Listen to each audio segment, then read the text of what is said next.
네, 오늘 저희가 함께 나눌 말씀은 출애굽기 20장 2절 말씀입니다. 출애굽기 20장 2절 말씀입니다. 구약 성경 111페이지 정도 될 것입니다. 구약 성경 111페이지에 있는 출애굽기 20장 2절 말씀 한 구절만 보도록 하겠습니다. 출애굽기 20장 2절입니다. 제가 읽겠습니다. 나는 너를 애굽 땅 종 되었던 집에서 인도하여 낸 내 하나님 여호와니라. 다시 한번 읽도록 하겠습니다. 나는 너를 애굽 땅 종 되었던 집에서 인도하여 낸 내 하나님 여호와니라. 저는 오늘 본문 말씀을 통해서 하나님을 잘 섬기려면 라고 하는 제목으로 여러분과 함께 말씀을 나누도록 하겠습니다. 기도하고 시작하겠습니다. 아버지 하나님 감사합니다. 오늘도 저희들에게 귀한 말씀을 주시니 감사합니다. 이 말씀이 우리가 하나님을 더 깊이 알아가고, 이 말씀이 우리의 신앙을 든든히 세워가며, 이 말씀이 우리가 늘 하나님을 더 잘 섬기는 귀한 일에 쓰임받기를 원합니다. 이 시간 말씀 가운데 역사하시고 말씀 가운데 은혜를 베풀어 주시옵소서. 아멘. 예수님의 이름으로 기도드렸습니다. 아멘. 여러분, 우리 현대인들이 대부분 소유하고 있는 이 셀폰 또는 핸드폰이라고 하죠. 이 핸드폰이 있는데 대부분 사람들이 이 핸드폰의 이 기능을 20에서 30%도 채 쓰지 않는다고 합니다. 그러니까 우리가 가지고 있는 이 셀폰 핸드폰에는 엄청난 기능들이 있는데 저를 비롯해서 대부분 사람들이 이 기능을 잘 모른다고 그래요. 이 기능을 잘 모르니까 문제가 됐을 때 어떻게 해결할지도 모르고 어떻게 사용해야 될지도 잘 모르겠지요.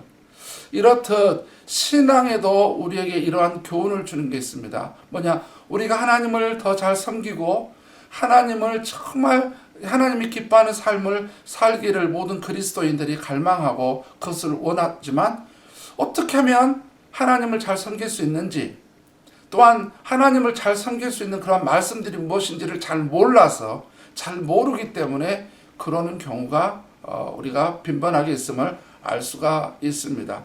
특별히 오늘 본문은 이런 부분에서 우리에게 중요한 교훈을 줍니다. 하나님을 잘 섬기기 위해서 우리가 무엇을 알고 또 무엇을 인정해야 되고 무엇을 우리가 이해해야 되는지, 또 어떤 삶을 살아야 되는지를 잘 가르쳐주고 있는 말씀이 오늘 본문 말씀이라고 할 수 있습니다. 오늘 본문 말씀의 배경을 우리가 너무나 잘 알듯이 이스라엘 백성들이 출애굽을 해서 이제 시내산에 왔습니다. 그 지긋지긋하고 고통스러웠던 노예 생활, 종의 생활을 마치고 출애굽을 해서 홍해를 건너 드디어 이제 시내산에 도착을 했죠. 이 시내산에 도착을 했을 때 하나님께서 이제 모세를 통해서 말씀을 줍니다. 그 말씀이 뭡니까? 여러 말씀을 줬는데 가장 먼저 준 이 귀한 말씀이 뭐냐면 우리가 잘 알고 있는 두 돌판에 새겨준 십계명이라고 하는 말씀을 받게 되는 배경이 오늘 출애굽기 20장의 배경입니다. 이 십계명의 이 내용은 우리가 신명기 5장에서도 기록되어지고 있지요. 또 그리스도인들이라면, 또 신앙생활을 오래 한 사람들이라면 하나님께서 모세를 통해서 그 두 돌판에 새겨진 이 십계명의 내용에 대하여 아마 잘 숙지하고 있고 잘 알고 있을 것입니다. 이 십계명을 주신 목적이 뭘까요? 십계명을 주신 목적이, 그것은 특별히 인간과의 관계, 5계명부터 10계명까지 인간과의 관계가 있고 1절부터 4절까지는 하나님과 우리의 관계인데, 본질적으로 10계명을 주신 목적은 뭐냐면은 우리는 하나님을 잘 섬기기 위해서, 하나님께서 하나님을 잘 섬기기 위해서 이 십계명을 주셨다라고 하는 이 목적을 우리는 다 기억하고 있고 잘 알고 있을 것입니다. 자, 그런데 오늘 본문은 십계명을 구체적으로 주시기 전에 이제 3절부터는 이제 십계명의 내용, 제 1계명부터 시작해서 이제 쭉 이어지는 3절부터가 이제 십계명의 내용이 구체적으로 기록이 되어지고 있는데, 여러분 이 우리가 그리스도인들이 십계명의 내용은 잘 알고 있는데 십계명의 내용을 말씀하시기 전에 하나님께서 먼저 전제로 말씀하신 내용이 있었다는 거예요. 우리가 그것이 바로 2절인데 이 부분을 놓치면 안 되는 겁니다. 이 십계명의 구체적인 십계명의 내용 전에 2절이라고 하는 이 말씀, 전제의 말씀을 우리가 잘 알고 잘 이해하고 이 말씀대로 살아야만이 십계명의 내용, 즉 하나님을 잘 섬기는 삶을 살 수 있을 것에 대해서 하나님께서 모세를 통해서 말씀을 해주셨는데, 우리는 십계명은 기억한데 십계명을 주기 전에 바로 이 전제 조건으로 이 말씀을 주신 것을 대부분 사람들이 기억을 못하고 있었죠. 저도 지난날 생각해 보니까 십계명은 깊이 기억했는데 이 말씀은 깊이 기억을 않고 숙지하지 않고 이 말씀을 늘 내 삶 속에서 깊이 성찰하지 않고 고찰하지 않았다라고 하는 부분이 발견되어지게 됐습니다. 자, 그렇다면 우리는 십계명을 하나님께서 구체적으로 주시기 전에 먼저 이 말씀을 주신 이 전제의 말씀, 이 말씀을 주시는 것을 통해서 우리가 어떻게 하나님을 잘 섬길 수 있는지, 십계명의 목적이 하나님을 잘 섬기기 위한 것이라면 그 전에 주님께서 이 말씀을 주셨는데 이 말씀을 통해서 우리가 하나님을 잘 섬기기 위해서는 우리가 어떤 삶을 살아야 되는지를 한번 살펴보도록 하겠습니다. 자, 첫 번째입니다. 우리가 하나님을 잘 섬기기 위해서는 우리가 어떤 존재인지 또는 어떤 존재였는지를 잘 알아야 됩니다. 아멘. 우리가 어떤 존재인지 또는 과거에 어떤 존재였는지를 잘 알아야 되는 것이죠. 오늘 말씀은 이렇게 시작하죠. 뭐라고 말씀하고 있습니까? 나는 너를 애굽 땅 종 되었던 집에서, 애굽 땅 종 되었던 집에서. 자, 이 말씀을 우리가 기억을 해야 되는 것입니다. 야곱과 그의 자녀들로 시작되어진 애굽 생활. 요셉이 애굽의 총리로 있을 때에는 나름대로 어려움 없이 평안한 삶을 살았던 애굽 생활. 그러나 요셉이 죽고 나서부터는 430년 동안, 즉 노예 생활을 해야만 했던 애굽 생활, 종의 생활을 했던 것이죠. 애굽의 왕 바로의 개인 명예와 도시 건설의 야망으로 인하여 개인이, 집안 모두가, 더 나아가 300만 이상 되는 민족 공동체가 바로 개인의 자유와 인권은 유린되고 개인적 사유재산은 말살될 뿐만 아니라 날마다 고통의 삶을 살 수밖에 없었던 지긋지긋하고 고통스러웠던 430년의 애굽 생활. 너무나 심한 핍박과 곤욕으로 인하여 힘들고 괴로워서 그들의 하나님께 호소했을 때 하나님께서 모세를 통해서 출애굽이란 자유를 주셨던 애굽 생활. 오늘 말씀처럼 이스라엘 백성에게 애굽 생활은 종, 즉 노예 생활로 밖에 기억이 안 되어진 현실이었지요. 한마디로 절대로 기억하고 싶지도 않고 돌아가고 싶지도 않았던 삶이었을 것입니다. 그렇다면 우리는 어떻습니까? 오늘 말씀에서 애굽 땅에서 우리에게 주는 영적 교훈은 무엇입니까? 바로 애굽은 바로 세상을 의미한다라고 하는 사실을 기억해야 될 것입니다. 세상은 어떤 곳입니까? 에베소서 2장에서는 사탄이 자신의 권세를 마음껏 펼치고 마음껏 움직이는 곳으로 표현되어 있습니다. 요한복음 12장과 16장에서는 사탄의 왕국으로 표현되어 있지요. 한마디로 이 세상은 사탄이 모든 것을 지배하고 주관하는 곳으로 성경은 분명하게 설명하고 있습니다. 이제 우리는 종 되었던 집에서라는 말씀도 함께 살펴보아야 될 것입니다. 성경은 사도 바울을 통해서 로마서와 갈라디아에서 특별히 우리에게 말씀하고 있는 바가 있습니다. 그것이 무엇일까요?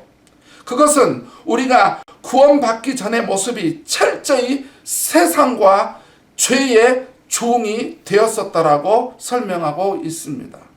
우리는 구원받기 전에 세상의 종이요, 그 다음에 죄의 종으로 살아갔던 것입니다. 애굽에서 이스라엘 백성에게 태어난 자녀가 처음부터 애굽의 종이요 바로의 종이 됐던 것처럼 말입니다.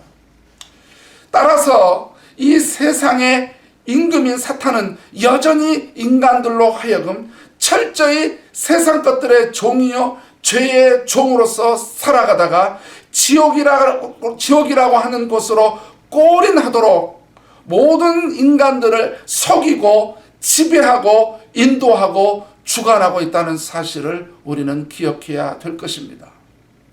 너를 애굽 땅 종 되었던 집에서, 우리는 이 말씀을 통해서 우리가 어떤 존재이고 어떤 존재였는지를 잘 알아야만이 하나님을 잘 섬길 수 있다는 사실을 절대로 놓치지 마시기를 주의 이름으로 부탁드립니다. 하나님의 사랑과 그리스도의 대속이 없었다면, 또한 우리가 예수 그리스도를 믿지 않았더라면 우리는 여전히 사탄의 영향 아래에서 세상과 죄의 종이 되어서 처절하게 살아갔을 것입니다. 우리는 절대로 과거를 잊지 말아야 됩니다. 너를 애굽 땅 종 되었던 집에서 우리가 과거에 어떤 사람이었고 어떤 존재였는지를 우리는 절대로 잊지 말아야 될 것입니다. 두 번째, 오늘 우리가 본문 말씀을 통해서 십계명의 이 전제 이 말씀에서 하나님을 잘 섬기기 위해서 알아야 될 두 번째 사실은 우리를 구원받게 하신 분이 하나님이라고 하는 사실을 인정해야 된다고 하는 것입니다. 오늘 말씀을 보십시오. 또 뭐라고 되어 있습니까? 인도하여 낸,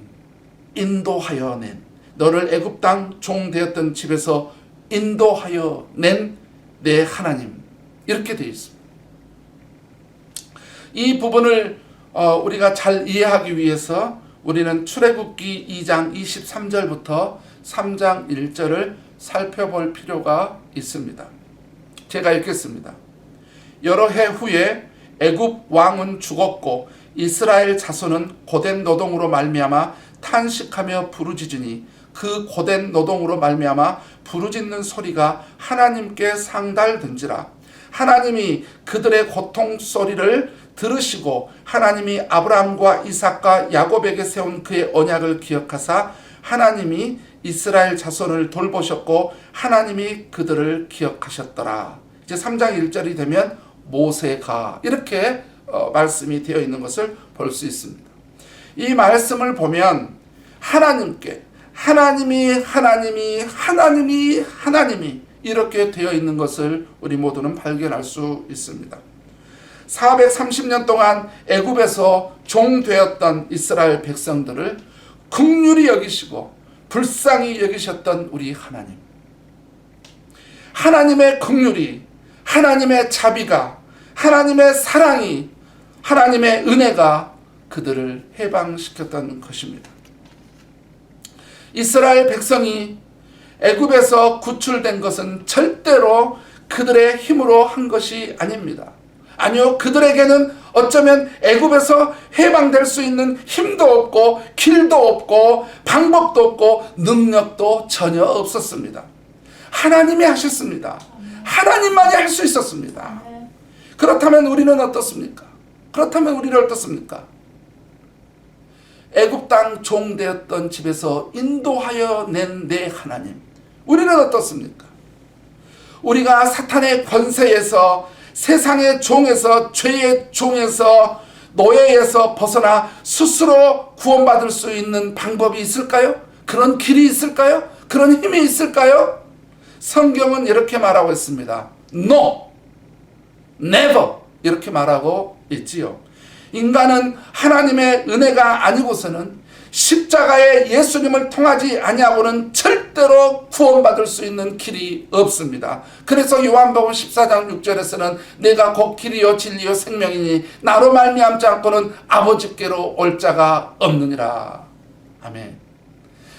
430년 동안 애굽에서 종되었던 이 이스라엘 백성들을 오직 구출해 줄 수 있는 분은 하나님밖에 없었듯이 우리가 사탄의 종에서, 죄에서, 세상의 이 죄에서 여러분 우리가 구출받고 구원받고 하나님의 자녀가 될 수 있는 길은 하나님의 은혜밖에 없음을 우리 모두는 기억해야 되고 인정해야 될 것입니다.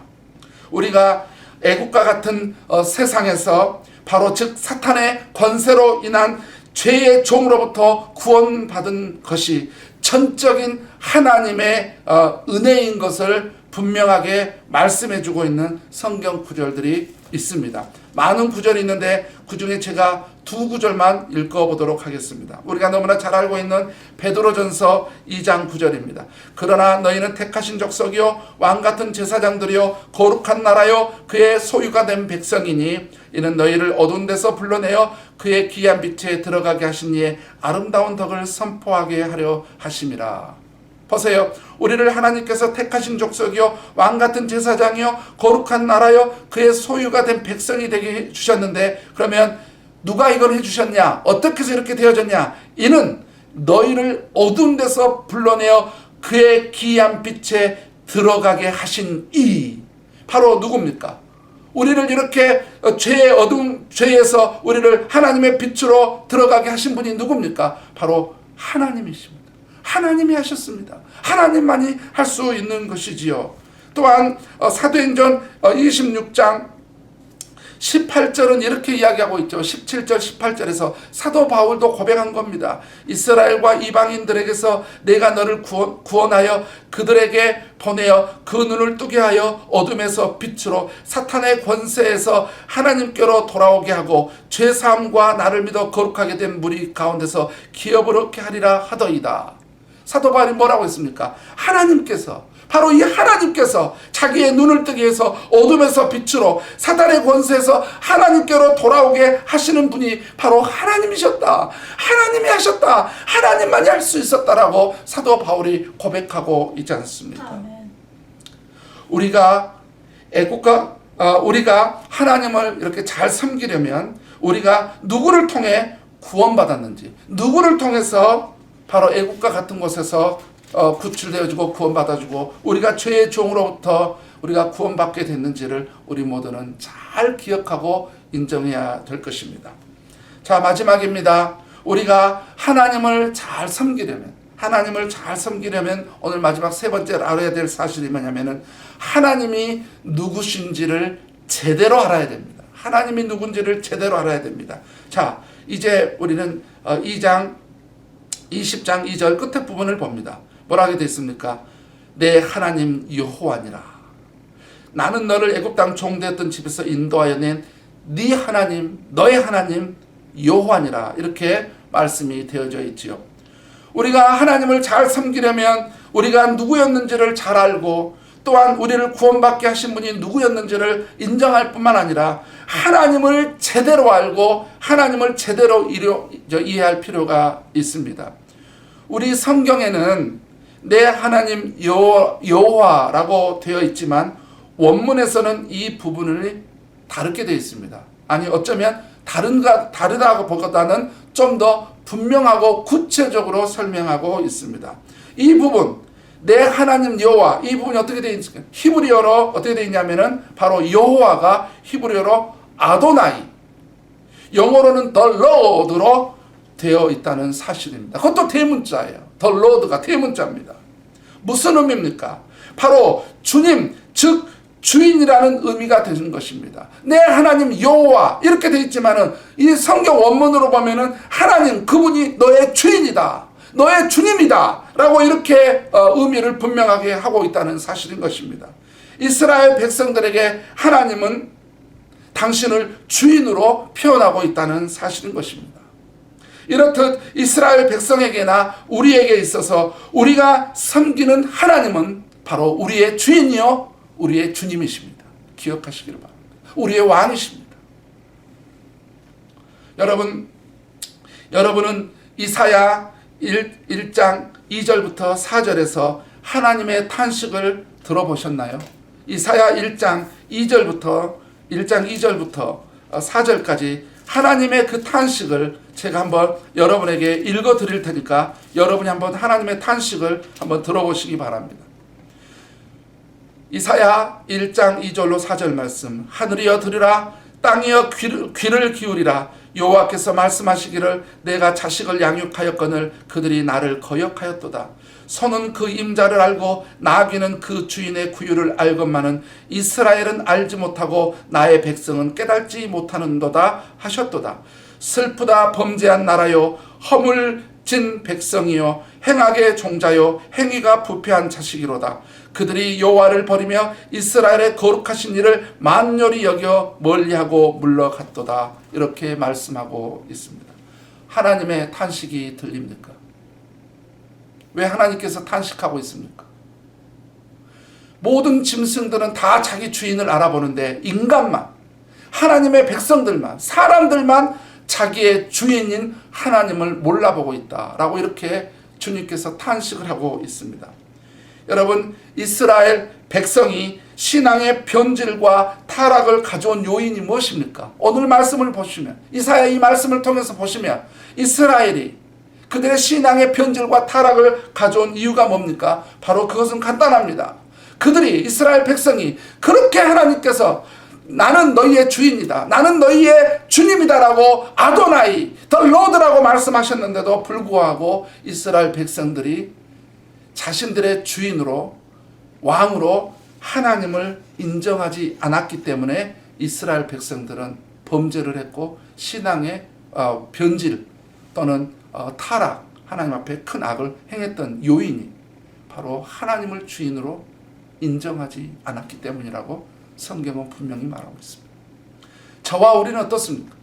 저와 우리 모두는 어떻습니까? 하나님이 우리의 주인이 되시나요? 진짜 하나님이 내 인생의 주인이 되시나요? 혹시 우리의 주인 되시는 하나님의 자리에, 이 하나님, 우리의 주인 되셔야 될 하나님의 자리에 혹시 자신이 앉아있지는 않은지요? 혹시 또 다른 무엇이 우리 주인이 되어 있지는 않은지요? 물질이라든지 또 다른 무엇이 하나님 자리에 혹시 앉아있지는 않은지요? 기억하십시오.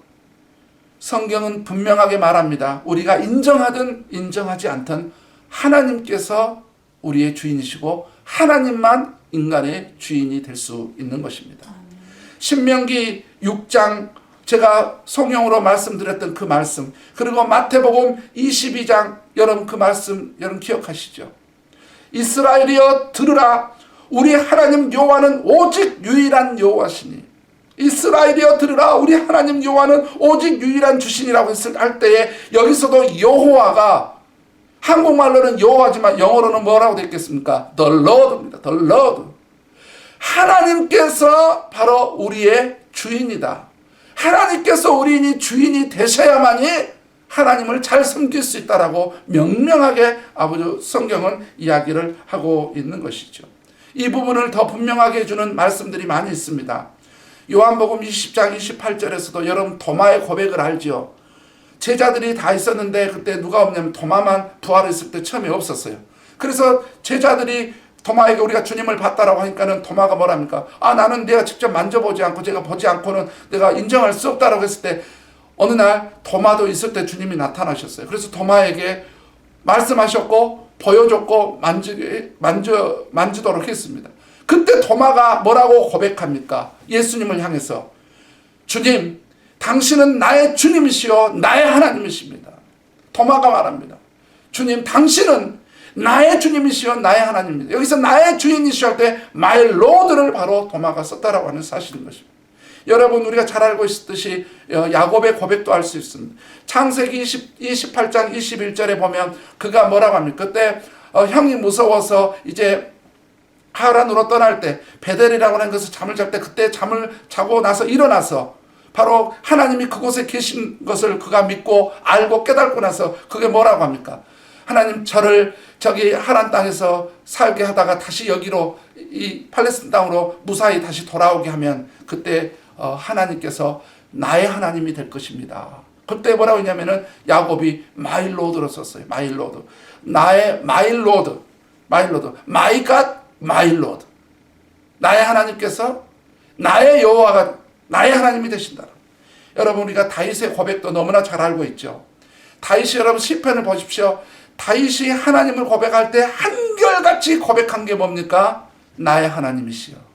나의 하나님이시여. 그럴 때 여기서 나의 하나님이시여 할 때 마이갓이 아니라 대부분 다윗이 나의 하나님이라고 표현할 때 마이 로드로 표현되고 있다고 하는 사실인 것입니다. 여러분 바울은 어떻습니까? 우리 바울을 알듯이 바울 서신서에 보면은 한결같이 예수 그리스도를 예수님 그리스도라고 표현하기보다는 예수님을 뭐라고 표현합니까? 그가 구원받고 나서 그가 나의 주 주로 표현하고 있지 않습니까? 마일로드로. 성경에서와 기독교 신앙들에게 있어서 영적 거장들의 한결같은 고백은 하나님을 그들의 주인으로 인정하고 또 그렇게 살아갔다는 사실인 것입니다. 이스라엘 백성이 주인 되시는 하나님을 인정하지 않고 버렸을 뿐만 아니라 다른 것들을 자신들의 주인으로 받아들였을 때 그들에게 신앙의 타락을 가져왔던 것처럼 어쩌면 우리도 하나님을 주인으로 인정하지 않고 그렇게 살아가지 않으면 우리도 이스라엘 백성과 같은 자들이 될 수 있다는 사실을 우리 모두가 기억해야 될 것입니다. 우리가 하나님을 잘 섬기려면 그분이 바로 우리의 주인이 되셔야 하는 것입니다. 자, 말씀을 정리합니다. 우리 모든 그리스도인들은 하나님을 잘 섬기고 싶은 소망이 있습니다.